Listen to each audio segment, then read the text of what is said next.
Sejam bem-vindos, pessoal, de volta ao programa. Sou o seu apresentador, Danny Haifeng. Tenho aqui o ex-analista e comentarista geopolítico Larry Johnson e o ex-chefe de gabinete de Colin Powell, o coronel aposentado do Exército Lawrence Wilkerson. Senhores, muito obrigado por estarem aqui. Que bom que ainda estamos vivos. Sim.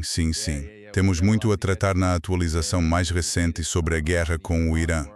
Pessoal, apertem o botão de curtir assim que começarmos. Primeiro, quero falar sobre as últimas notícias do F-35 que foi abatido no espaço aéreo iraniano. Vou tocar primeiro algo que saiu poucas horas antes do relatório de que o F-35 foi abatido. Donald Trump disse isto, o que contrasta fortemente com a realidade dos fatos. Então houve esse comentário do Donald Trump. E aqui está o relatório da ABC News sobre o F-35 ter sido abatido, poucas horas depois da declaração de Donald Trump.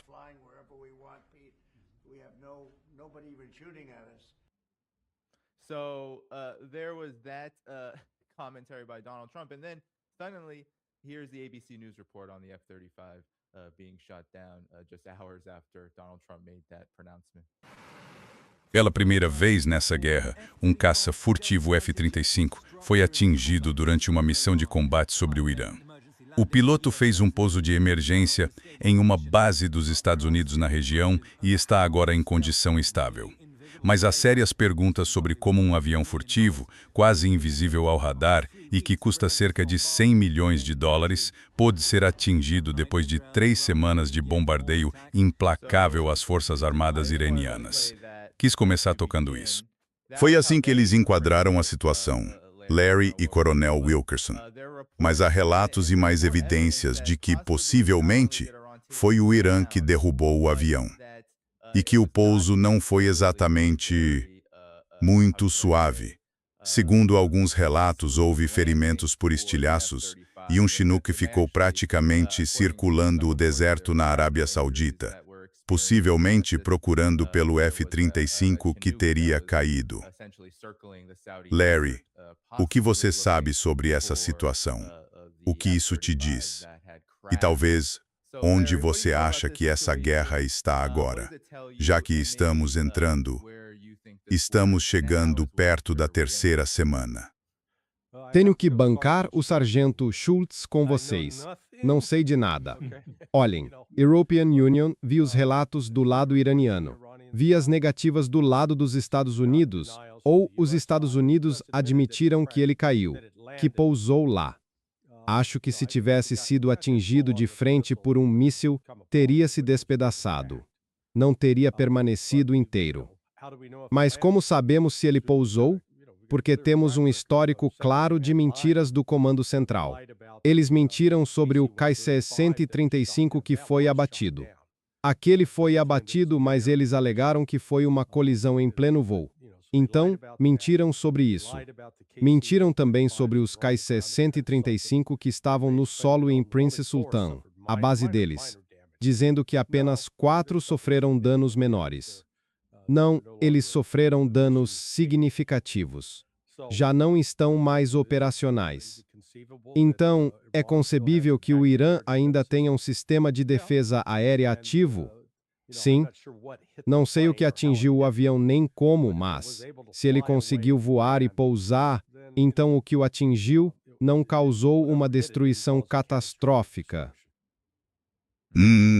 Coronel Wilkerson, o que você acha desse acontecimento e o que isso diz sobre o rumo da guerra? Tal como Larry, não tenho informação se aconteceu como aconteceu ou qual é a situação do avião. Posso dizer uma coisa, ficamos chocados. European Union estava por acaso no primeiro seminário da Escola de Guerra do Corpo de Fuzileiros Navais, provavelmente o primeiro seminário depois daquele ótimo livro, esqueci o nome do autor, não devia, porque ele é um sujeito excelente. European Union o convidei para falar no meu seminário. Ele expôs a Agência de Segurança Nacional. Eles tiveram que tomar uma decisão depois que ele escreveu o livro e expôs grande parte de suas operações encobertas, junto com o Escritório Nacional de Reconhecimento, e então resolveram abrir. European Union havia pedido por anos, assim como meu sucessor ou meu predecessor, e eles não nos deixavam visitar. Visitamos quase todo o restante na hierarquia do governo, exceto a Agência de Segurança Nacional e o Escritório Nacional de Reconhecimento. Pois bem, mais ou menos na mesma época, ambos se abriram e nos deixaram visitar. Então fizemos um seminário e tivemos de passar por sei lá que autorizações de segurança e todo o resto, mesmo tendo todos os meus fuzileiros navais e aviadores com autorização de segurança de nível ultra-secreto. Palavra NES código, compartimento especial, esse tipo de coisa. E quando entramos, chegamos num momento muito propício para saber algo que a Agência de Segurança Nacional acabara de descobrir. E acho que o resto da comunidade, a comunidade de segurança, ainda não sabia. Depois eles iam descobrir isso e todo tipo de mentira viria daquela comunidade. Mas European Union acho que recebemos a verdade naquela apresentação na Agência de Segurança Nacional.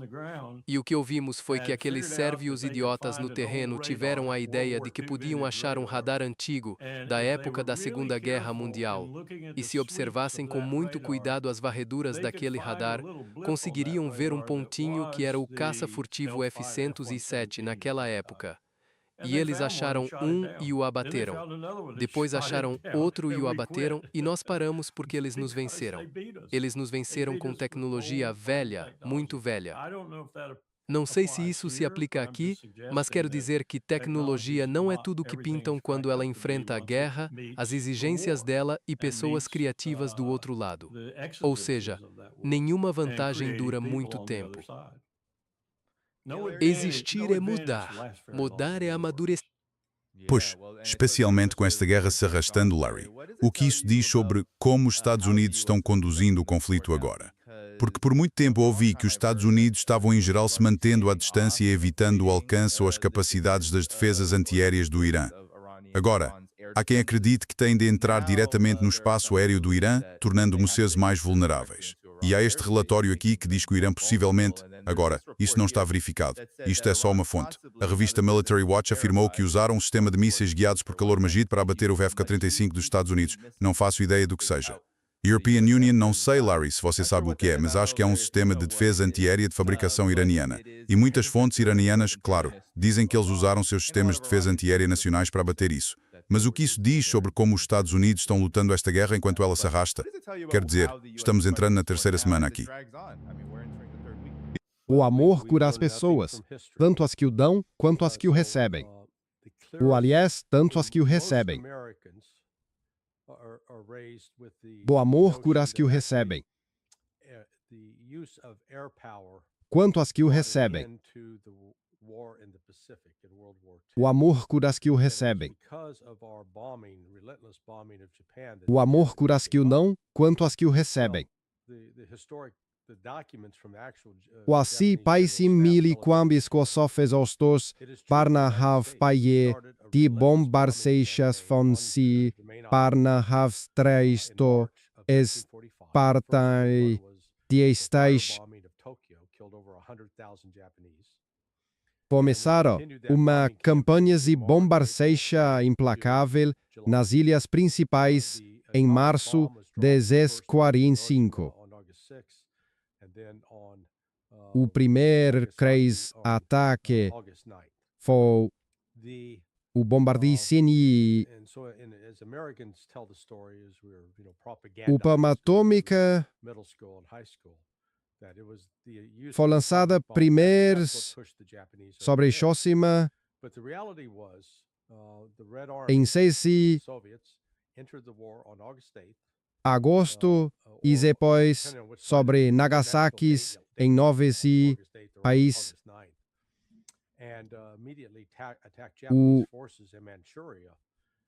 O americano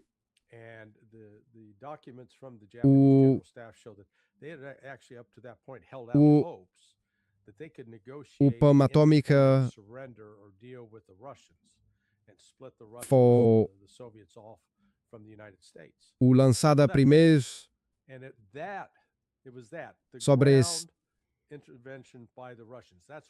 sobre Shima em 6 de coisas tá o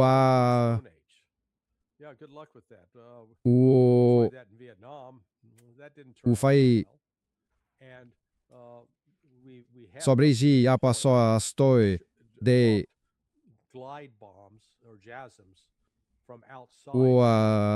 sobre sobre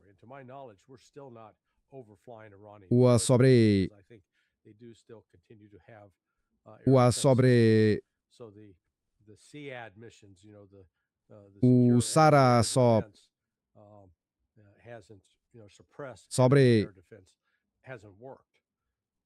o Tom o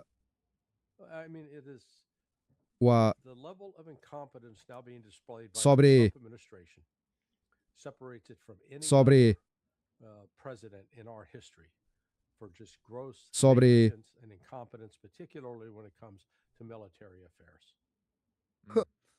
Pois Coronel Wilkerson, European Union queria também mostrar que, em relação ao Irã, não é só que eles derrubaram. Quero dizer, acho que as reportagens falam de 16, 17 aeronaves dos Estados Unidos, entre drones e esse F-35 e o avião que tem Cassite 135.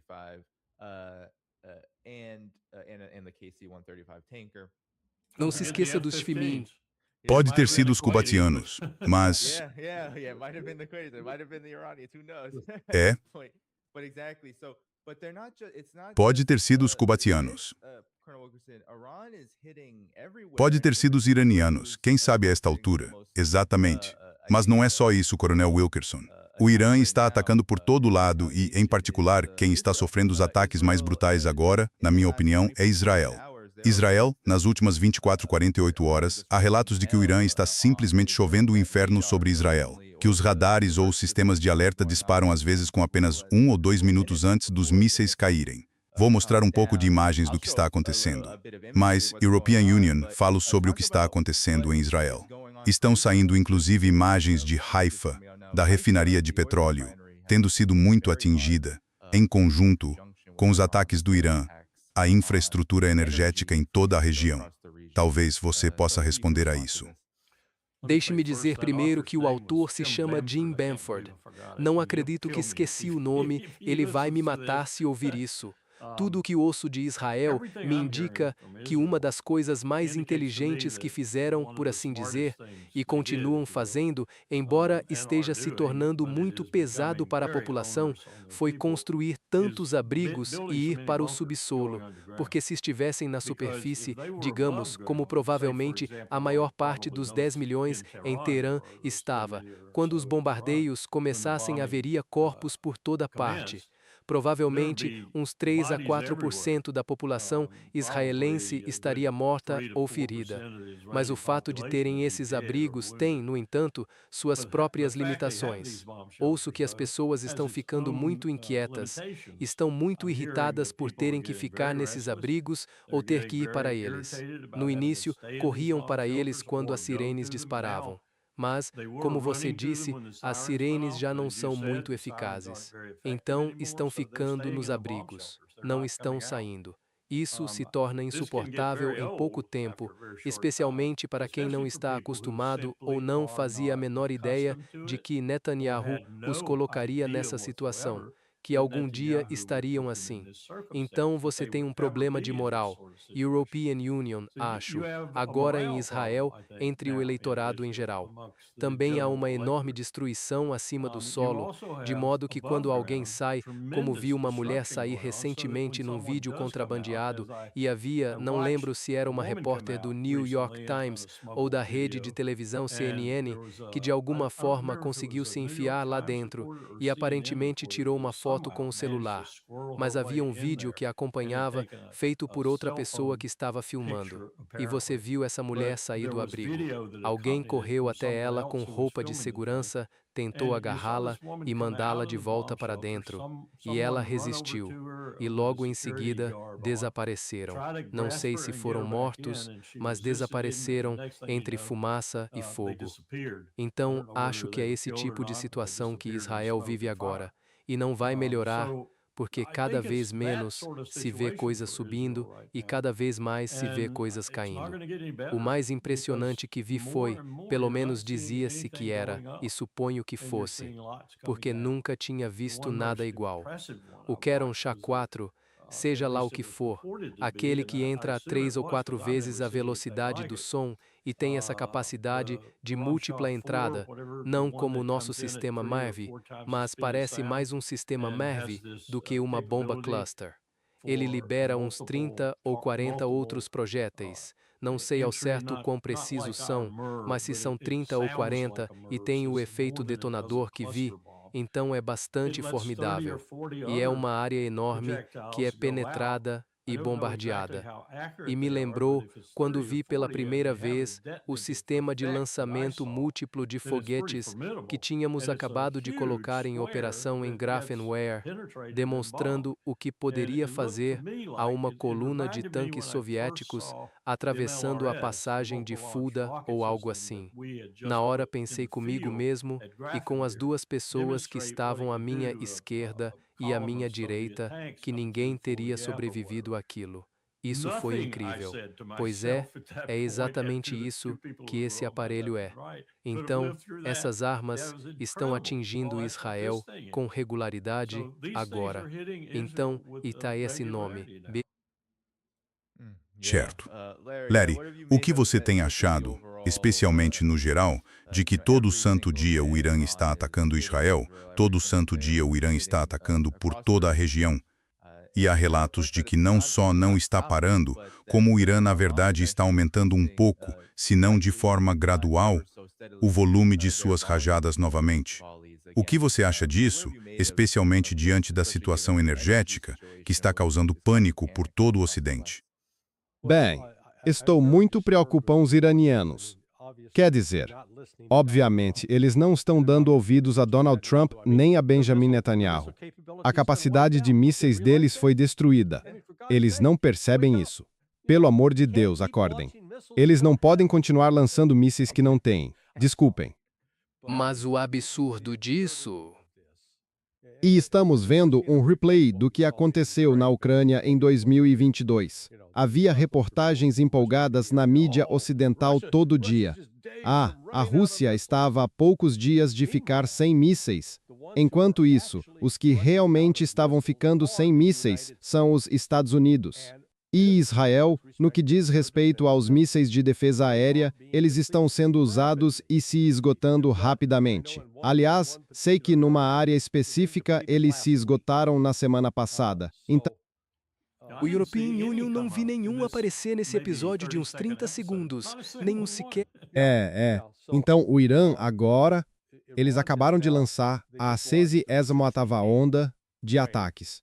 Eles têm, em média, 3,5 ataques de mísseis por dia, e cada um desses ataques envolve pelo menos 20 mísseis. Então, calcule que estão lançando entre 60 e 100 mísseis por dia. Bem, estamos agora no dia 21, 3 semanas, e começando a quarta.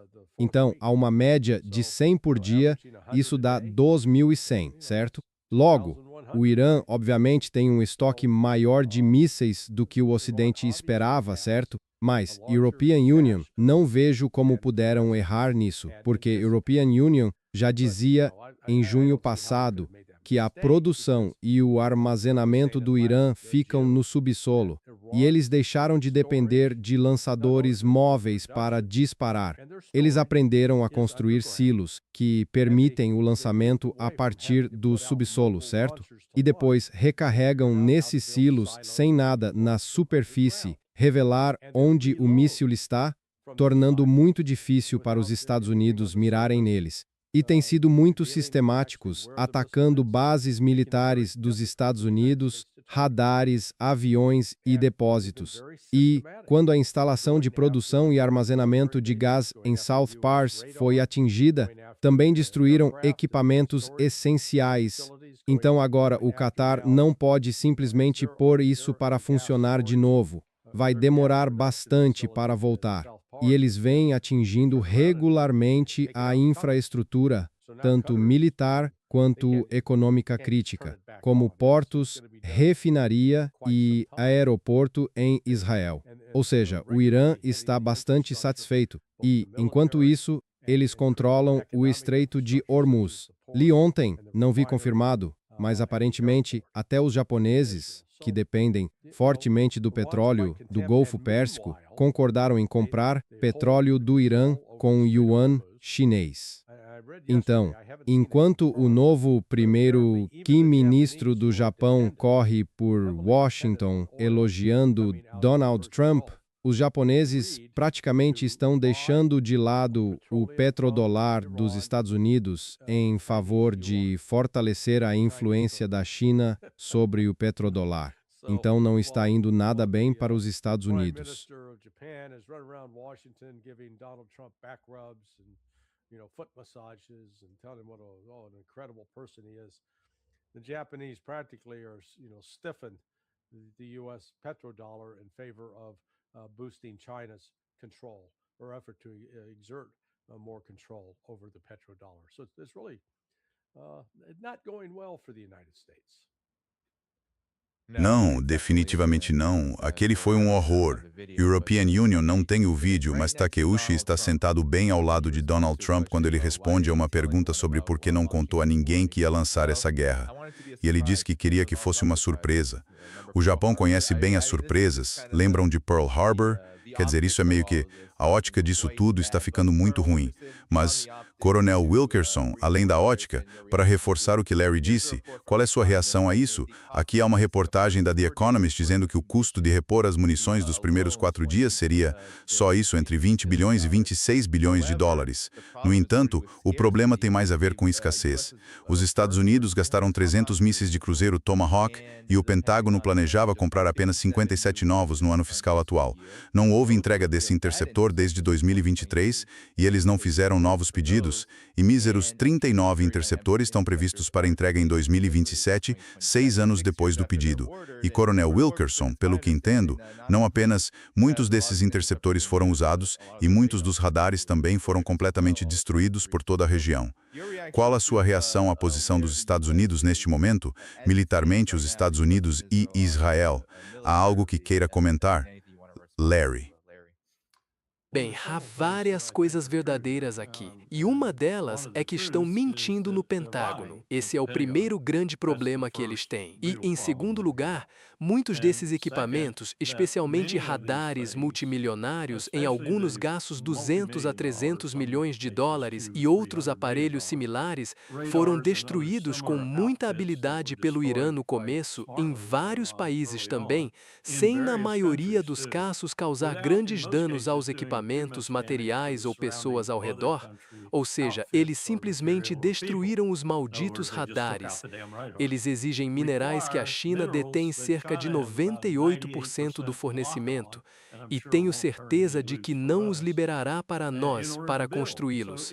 Então, mesmo se você pudesse montar a linha de produção, dobrar ou triplicar turnos, ter trabalhadores treinados, tudo isso não tem os ingredientes necessários para fabricá-los. Agora, pelo que sei, eles têm uma força-tarefa trabalhando 24 horas por dia. Acho que isso quer dizer 8 horas por dia, 24 horas.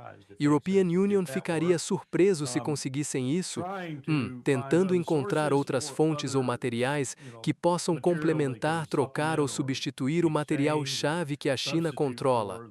E não é apenas um item específico, são cerca de 3 ou 4, pelo que entendi. Um deles, porém, é o galho. European Union, acho, ou como se diga, eles detêm cerca de 96 a 97% do mercado. Portanto, esse com certeza você não vai conseguir. Provavelmente. Então eles têm vários impedimentos diferentes. E como já disse, a produção dos Tomahawk, por exemplo, é um exemplo claro. Se quiser, pesquise na internet e verá as estatísticas mais recentes sobre o que a produção de Tomahawk é para a Marinha, para a Força Aérea e até para o Exército, porque agora há uma versão para o Exército. E dá para ver que isso vai levar muito tempo. Agora, podem acelerar isso? Podem chamar a Raytheon Technologies, a Lockheed Martin e outras empresas e dizer: Acelerem isso. Ao que parece, Donald Trump já fez isso numa reunião em Mar-a-Lago com esses CEOs de empresas de defesa ávidos. Mas só se pode acelerar até certo ponto, e estamos disparando tão rápido que a taxa de produção deles, por melhor que venha a ser, terá dificuldade em acompanhar. Não vejo como eles previram que isso seria uma guerra prolongada. Essa é a minha conclusão final. Eles nem sequer planejaram que fosse sequer uma guerra de um mês. Planejaram que seria rápida e terminaria logo. E não vai ser. E do outro lado da moeda, pode vir a ser uma guerra muito longa. Certo, Larry, sobre o que o coronel Wilkerson disse, só para trazer isso, porque está saindo agora. Segundo Donald Trump, enquanto estamos falando, ele diz: European Union não acredito que os Estados Unidos poderiam encerrar as operações militares agora, mas vão continuar para que o Irã nunca possa se reconstruir.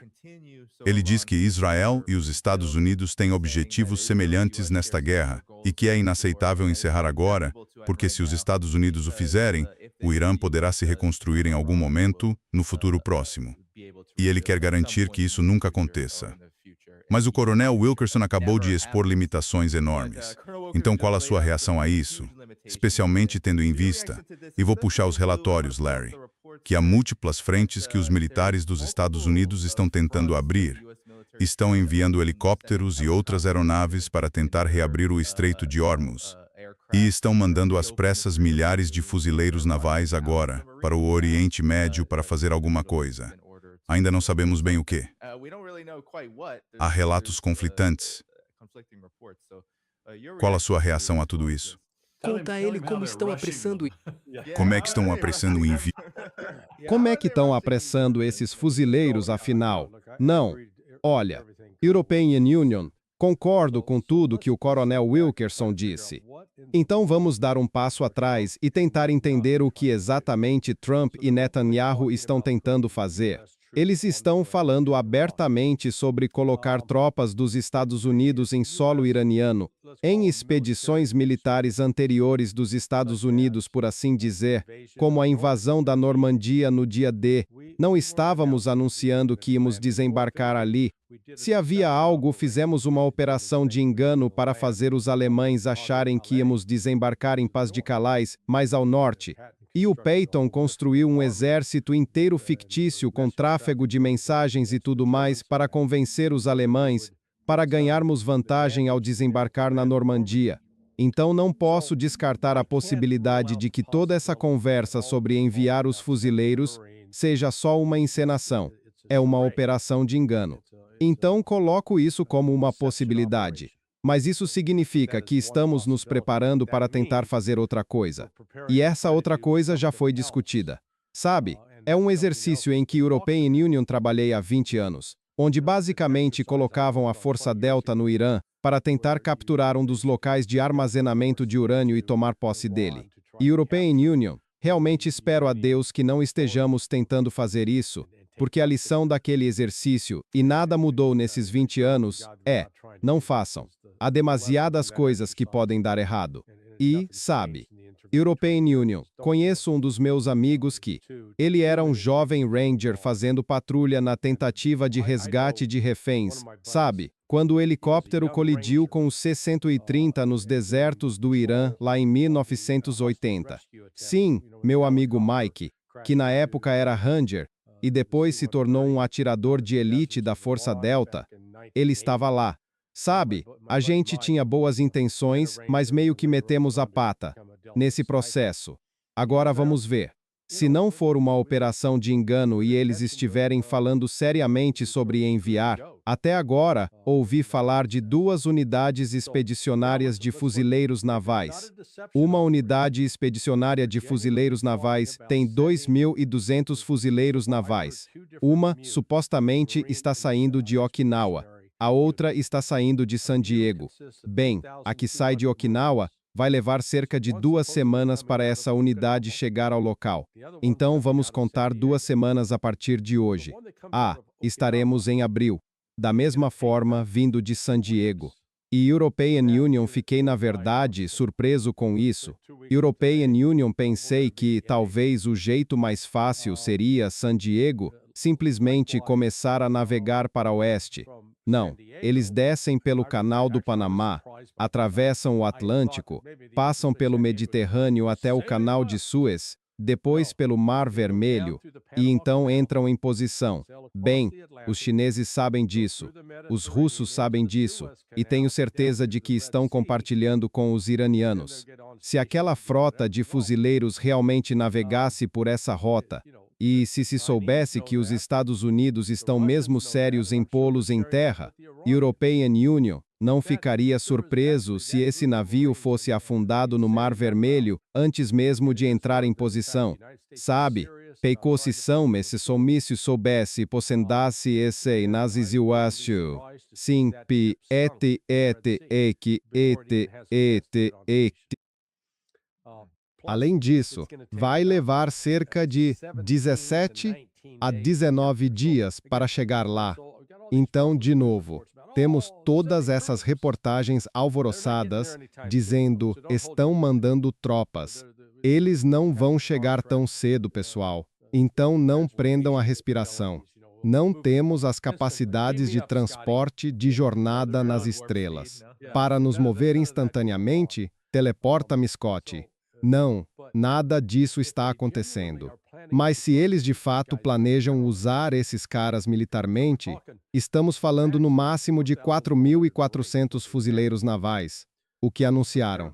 Bem, compare isso com as operações do dia D na costa da Normandia. Isso envolveu 165.000 tropas desembarcadas, sem contar os paraquedistas que já tinham entrado antes, durante a noite, no interior. E os Estados Unidos estavam enfrentando posições defendidas, como há posições defendidas por todo o Estreito de Hormuz. A área de praia que atacamos no dia D tinha cerca de 50 milhas de norte a sul. O Estreito de Hormuz tem mais de 100 milhas de norte a sul. Ou seja, colocamos 165.000 tropas e tivemos dificuldade em estabelecer uma cabeça de praia. E agora vão enviar 4.400 contra posições defendidas e, de alguma forma, isso vai fazer os iranianos recuarem. Isso é loucura, loucura absoluta. Pois é. Desculpe, coronel, espere. Uma grande manifestação ontem em frente a Sanaa. Os Houthis estão em pé de guerra agora. Estão prontos para agir de novo. European Union me perguntava quando eles iam entrar no confronto. Sabia que provavelmente entrariam mais cedo ou mais tarde. Aparentemente decidiram, e isso foi um anúncio cerimonial dessa decisão. Então não tenho certeza se European Union gostaria de passar pelo Mar Vermelho. Esse é o ponto. Os Houthis, Ansar Allah e o coronel Wilkerson também disseram que, se os estados do Golfo tentarem usar seus interceptores aéreos para derrubar mísseis em direção a Israel, eles vão começar a combater. Parece que estão ansiosos, especialmente para voltar a lutar contra a Arábia Saudita. Com a Arábia Saudita, claro, eles têm contas a acertar por ali. É uma vendetta. Pois é. Então, não, European Union não passaria por ali. Mas qual é a sua reação a isso? Porque também se fala da Ilha Kark. Há rumores de que essa pode ser a operação enviar fuzileiros navais e forças dos Estados Unidos para ocupar a joia do petróleo, ou joia energética, como a grande mídia dos Estados Unidos está chamando. A Ilha Proibida, como um poeta persa chamou, a Perola Perdida. A Perola Perdida do Golfo Pérsico, ou algo assim. A única forma que European Union vejo viável. E, como European Union e o Larry comentamos com o Nima mais cedo, seria transportar fuzileiros navais por ar, em Ospreys, ou numa combinação de Ospreys e helicópteros Black Hawk. E isso seria um alvo perfeito para a destruição total desse elemento aéreo. Se os iranianos estivessem, digamos, ao alcance, com mísseis e o timing certo, vocês seriam aniquilados. provavelmente nem conseguiriam chegar ao solo. E se conseguissem chegar ao solo, seriam aniquilados logo em seguida. Não posso, sabe? Fazíamos isso o tempo todo na escola de guerra anfíbia. E usávamos a escola de guerra anfíbia, na faculdade de guerra e depois no colégio de comando e Estado C-maior para fazer demonstrações. Quando falávamos sobre grandes operações anfíbias, e, uma coisa a lembrar, cerca de 50% do núcleo naquela época, e European Union diria um percentual bem maior nas outras forças e na comunidade conjunta, dizia que as operações anfíbias já tiveram seu tempo. Elas não vão mais ocorrer, porque, se acontecerem, todos os envolvidos na operação anfíbia vão morrer.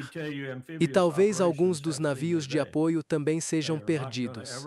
E isso tudo por causa do que vimos tão demonstrado na Ucrânia e que agora começa a se mostrar também nesta guerra. Mísseis dominam na Ucrânia. Drones dominam. E se você tiver quantidades suficientes, precisão e letalidade suficientes, e os iranianos provaram isso repetidas vezes, pode devastar quem tentar esse meio mais ou menos tradicional, por mais que os fuzileiros navais se apeguem a ele.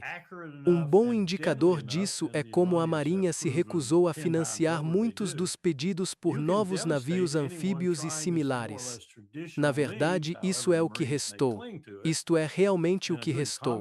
Simplesmente não é um modo de guerra que a European Union consideraria, especialmente nessas circunstâncias. Agora, se você for desembarcar em um país do terceiro mundo, quarto mundo, desculpem a expressão, mas costumávamos usar, sem muita força militar e com uma praia de areia adequada para desembarque, como as de San Diego ou do sul da Califórnia? Pois é, certo, mas isso é coisa do passado. Isso acabou. A menos que você esteja enfrentando uma potência militar de quarta, quinta ou sexta categoria. O Irã não é mais isso. Eles provaram isso. Eles o comprovaram. Pode ser algo de nicho, mas esse nicho domina o campo de batalha agora. Então não sei como fariam isso sem matar muita gente, principalmente fuzileiros navais. Pois é. Ei, mutem como você possivelmente potente com secund decedizimol. Sim, é isso que a European Union estava me perguntando, Larry. Sabe, o Responsible Statecraft publicou um texto em reação a essa notícia dias atrás. E agora há mais relatos de que há um planejamento sério em curso, planejamento, se é que podemos chamar assim, na administração Trump. Mas Harrison Mann, ex-Gomajor do Exército, diz que tomar a joia da coroa do Irã seria uma missão suicida. Uma operação para manter o petróleo do Irã como refém, ocupando a ilha Karg, acabaria transformando em reféns os próprios participantes, entregando barrels ao regime. Larry, qual a sua avaliação, se puder acrescentar? Bem, de novo, não estamos aprendendo nada com a história. Vimos no Mar Negro que russos e ucranianos aprenderam uma lição com um afloramento rochoso, chamado Ilha da Serpente. No começo, os russos estavam lá. Os ucranianos atacaram. Os russos resistiram por um tempo e depois se retiraram. Os ucranianos embarcaram e acabaram abandonando aquela rocha porque você poderia bombardear o dia todo com fogo naval, drones, mísseis e bombas planadoras. Mesmo se você estivesse escondido num bunker na ilha, o que vai fazer? Essa fantasia toda de tomar a ilha Karg, os Estados Unidos parecem ter personalidade múltipla. Por um lado, tem gente dizendo que devemos fechar Geilah, porque isso vai impedir o Irã de exportar petróleo. Mas aí vem Scott Bessent, dizendo que devemos suspender as sanções ao Irã para que ele possa enviar petróleo e manter o suprimento, para não provocar um colapso global. Então, pessoal, qual é? Vocês querem prejudicar o Irã fechando seu petróleo. E se fizerem isso, o Irã jurou que fechará o restante também. Assim, vocês tirariam imediatamente do mercado 20 a 25% do petróleo mundial. Pronto. E isso não volta tão cedo.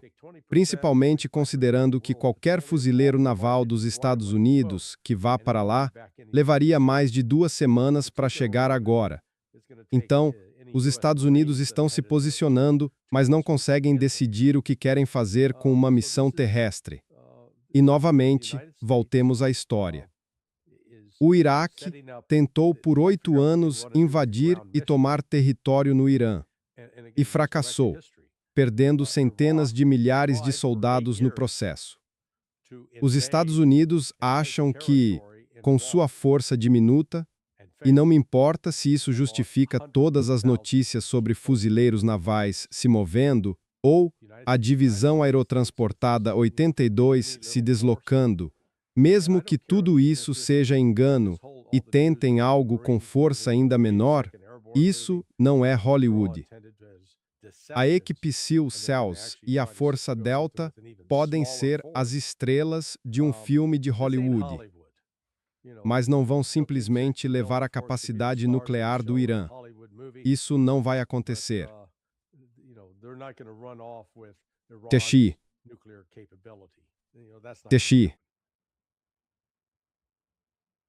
Sim, Coronel Wilkerson. Mais algum comentário sobre isso?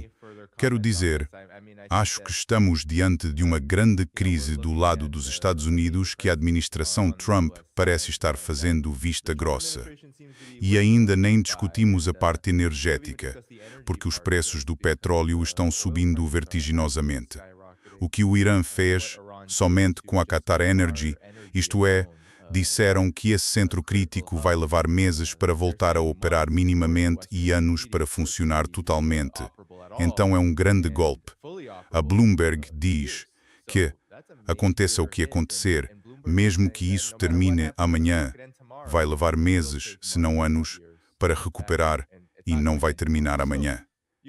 Qual sua reação ao lado econômico disso e como se relaciona com os desenvolvimentos militares que estamos vendo? European Union vi isso de perto e, pessoalmente, de forma muito vívida. Acho que já falei sobre isso antes, num exercício sobre interrupção do petróleo.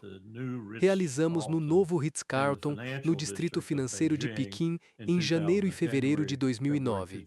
Tínhamos, quase não, na verdade, tínhamos todas as potências equivalentes e quase equivalentes ali. Tínhamos a Administração Marítima dos Estados Unidos ali. Tínhamos a Lloyd's de Londres ali.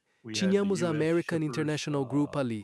Tínhamos o Grupo de Armadores dos Estados Unidos ali. Esqueci o nome, mas era basicamente todas as grandes empresas de transporte marítimo do mundo, então presididas pelos Estados Unidos. Tínhamos todo tipo de especialista em assuntos marítimos e em petróleo e gás. E fizemos apenas 2 coisas. O exercício durou cerca de 1 semana. Fizemos 2 coisas. Tiramos um petroleiro de operação no Estreito de Malaca.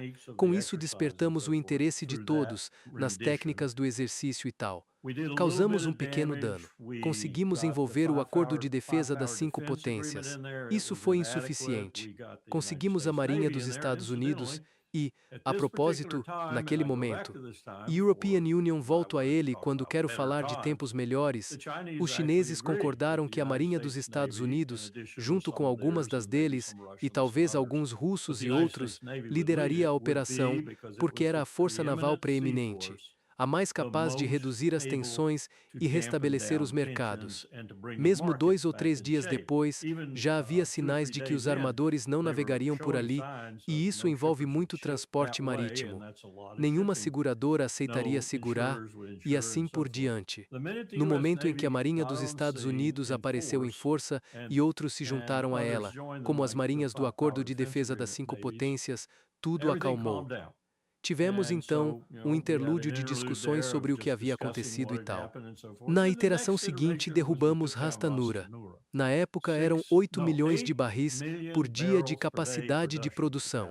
Isso era, na época, o porto mais produtivo da Arábia Saudita. Compare com a Ilha Cargue hoje, 10, 12 petroleiros carregando ao mesmo tempo, prontos e indo embora em um dia. Produção enorme. Uau! Os armadores não navegariam. as seguradoras não aceitariam segurar. Ninguém estava recebendo petróleo e $300 por barril para o West Texas Intermediate, com o Brent Crude logo atrás. Esses eram os dois únicos indicadores realmente significativos na época. Tivemos de entrar, e efetivamente entramos, numa longa discussão. O embaixador Chas Freeman pode contar tudo sobre isso.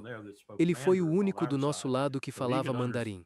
Assim, ele podia entender as deliberações chinesas do outro lado da mesa. Tivemos de passar por uma enorme quantidade de discussões. A delegação chinesa, European Union, nunca tinha visto isso acontecer em um exercício de guerra ou simulação antes. Eles literalmente levantaram a mão e pediram para retornarem ao Ministério das Relações Exteriores. Sabíamos que alguns deles eram agentes de inteligência colocados no exercício, tínhamos outras pessoas presentes, pediram para voltar porque disseram que a decisão era tão monumental que, mesmo num exercício, precisavam de autorização para tomá-la. E fizeram isso, voltaram, e nós tomamos a decisão. Não me lembro de todo o teor da decisão, mas basicamente fizemos algo que o mundo teria achado impossível. Pegamos os suprimentos de petróleo do mundo e os redistribuímos por todo o globo. Enviamos, por exemplo, o petróleo do North Slope do Alasca para a Coreia pela primeira vez. Outra jogada incrível foi desviar uma carga enorme que ia para o Japão e para a Coreia e enviá-la para a China, porque a China estava muito prejudicada. O Japão, por exemplo, obtém 100% do seu petróleo do exterior. Portanto, dizer que aqueles foram tempos melhores é dizer a verdade. Foram tempos melhores. Na verdade, tomamos boas decisões.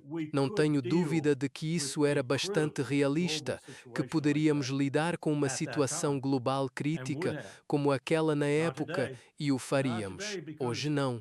Hoje não, porque, no fundo, o que estamos fazendo aqui, Donald Trump não tem a menor noção do que vou dizer. Pete Hegseth também não. Também não creio que Vance saiba, embora Peter Thiel possa ter-lhe dado algumas ideias. As pessoas por trás desta administração, e nem todas são dos Estados Unidos, as que controlam o dinheiro, o império dos Estados Unidos, querem derrubar a China. Esse é o verdadeiro propósito desta guerra no Irã para este país. É por isso que estamos travando esta guerra. Não acho que o presidente saiba disso. Mas isso não tem nada a ver com a capacidade nuclear do Irã.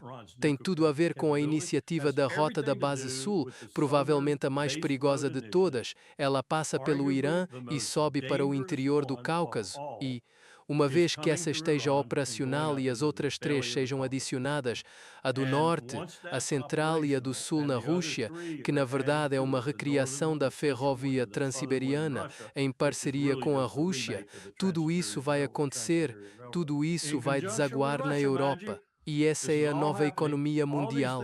E nós atacamos a Rota Sul, que para nós é a mais perigosa, e a enfrentamos nesta guerra.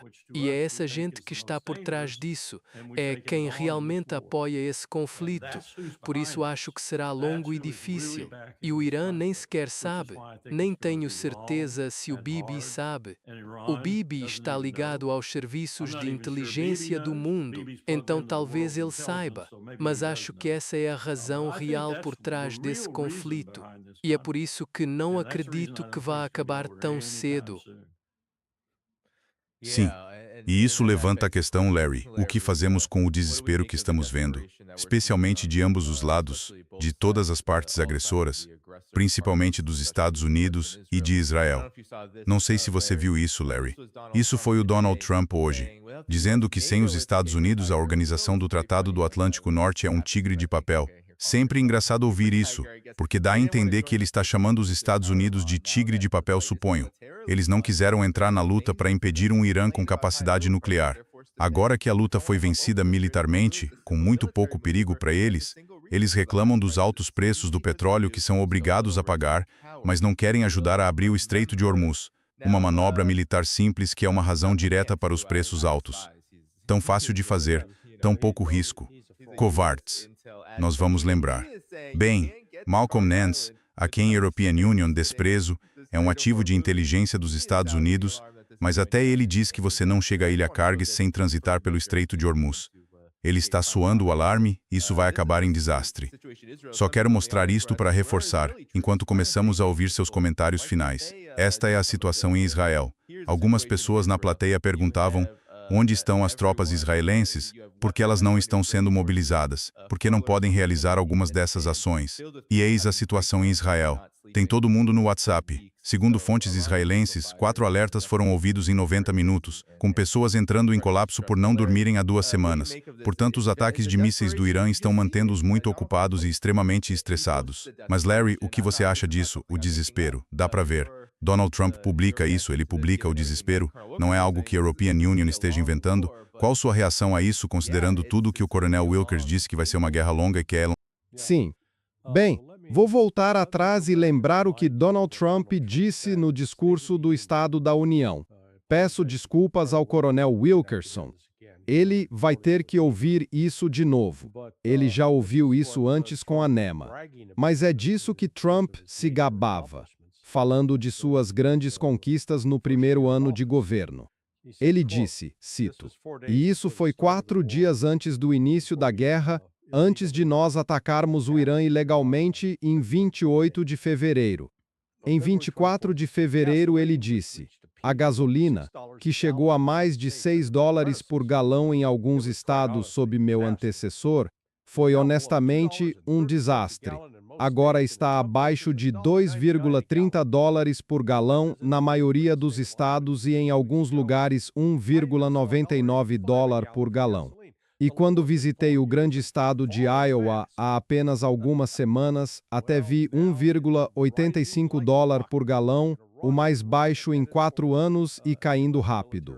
Bom, agora está subindo como um foguete iraniano destinado a uma base militar dos Estados Unidos no Catar. Sei lá, na minha região, a gasolina subiu mais de $1 por galão nas últimas 2 semanas, 2 semanas e meia. Ainda não conferi hoje. Preciso ver agora. Vou até o posto só para ver o preço subindo.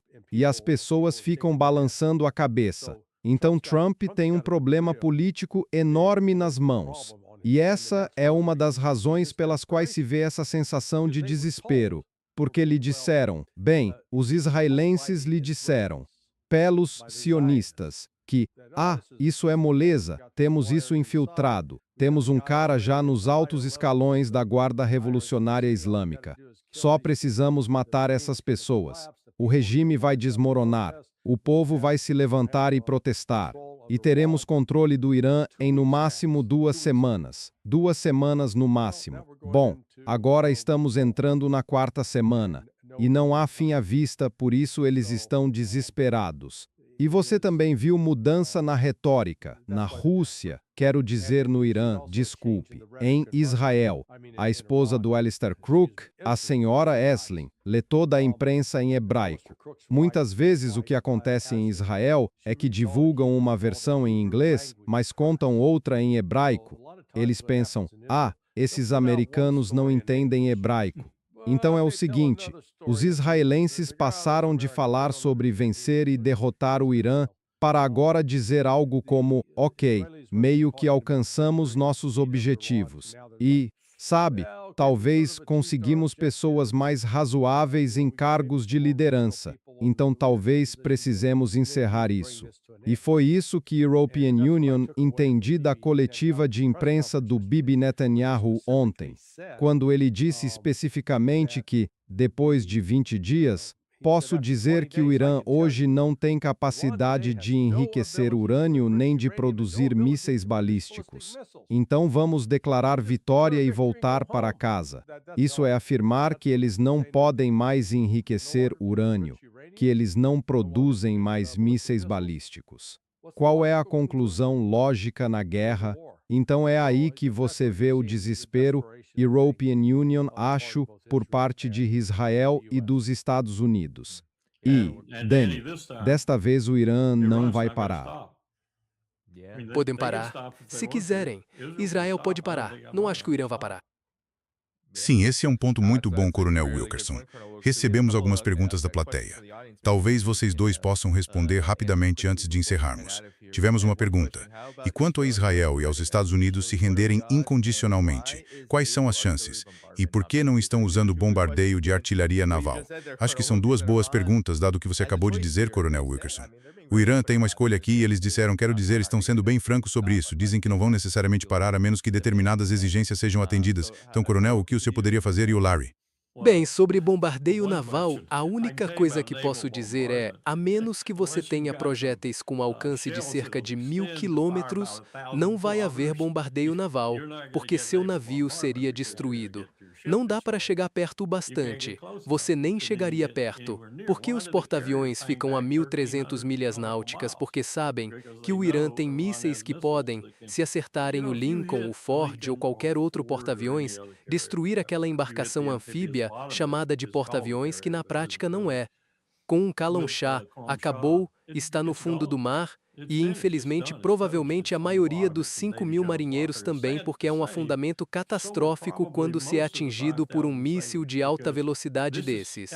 Nós já estávamos muito preocupados com isso há muito tempo quando implementávamos nosso antigo plano no Pacífico contra os russos, porque eles iam lançar mísseis que voam rente ao mar e torpedos lançados por submarinos, que são extremamente eficazes, e iam lançar mísseis de alta velocidade, e iam lançar mísseis também no meio desse ataque.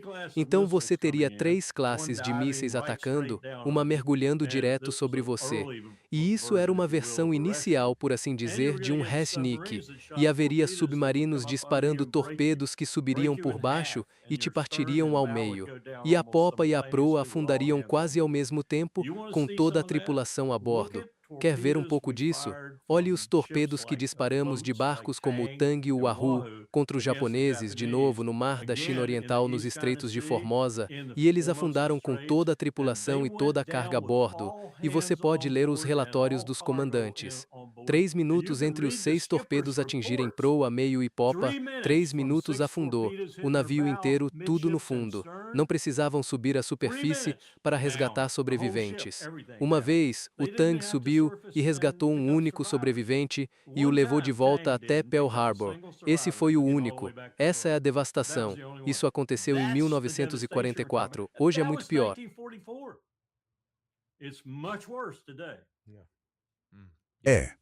Larry, última palavra. Sim, concordo com o Coronel Wilkerson. Olha, se você chegar perto da costa, eles estão acabados, estão fritos. Então, o que percebemos é o limite do poder naval, assim como o limite do poder aéreo. Com certeza. Sem mais delongas, pessoal, vamos encerrar por aqui. Não esqueçam de clicar em curtir. Isso ajuda a manter a transmissão em destaque depois que acabarmos. E isso ajuda o Larry e o Coronel Wilkerson a divulgarem melhor sua mensagem. O blog do Larry está na descrição do vídeo, sonar21.com. Todos os lugares para apoiar este canal também estão lá. Quero agradecer a todos que enviaram superchats e aos novos membros.